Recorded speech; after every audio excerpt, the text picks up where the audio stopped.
Hello everyone, I'm Steve Pfaff, the Warning Coordination Meteorologist at the National Weather Service office in Wilmington, North Carolina.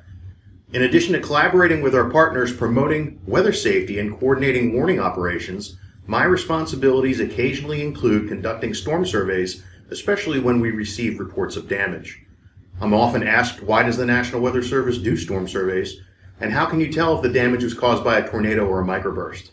Let's take a look at these questions. Conducting storm surveys is very important in several ways. Information obtained from the surveys are routinely used by many people for a variety of reasons and applications.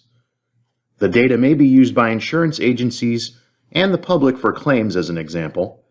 The information helps build a database of severe weather events across the United States.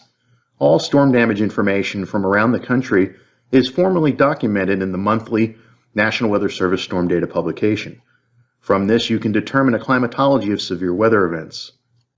The survey findings also help the National Weather Service determine performance metrics and verification statistics. Some of these metrics and specific severe weather information are used in research, which often leads to enhancements in radar applications and warning operations. Lastly, the data gathered provides emergency managers with detailed impacts for their after-action reports. Determining if damage is diverging or converging is very important. In other words, does the damage spread away or diverge from a central location, or does it come together or converge along a track of damage? After a microburst impacts the ground, it fans out in a broad fan-shaped pattern. This image shows trees knocked down by a microburst.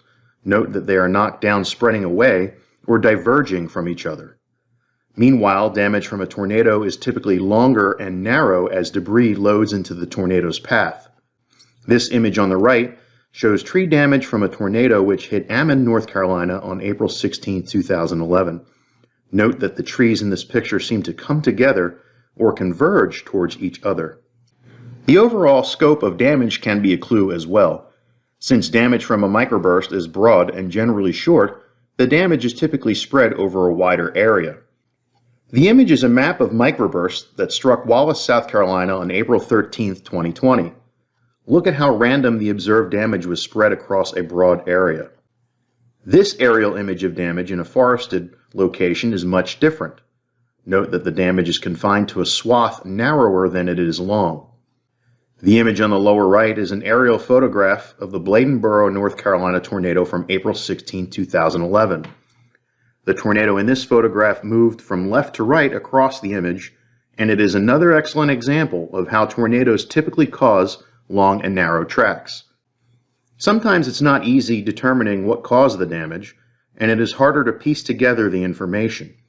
In addition, not all areas are accessible, so it may be important to rely on overflight photographs or high-resolution satellite images to help with the assessment. Storm surveys can be very challenging, especially as they often require multiple long days in the field. However, it is rewarding to know that you're documenting important weather history and helping people with the information you find. Thanks for taking a moment to learn more about storm surveys.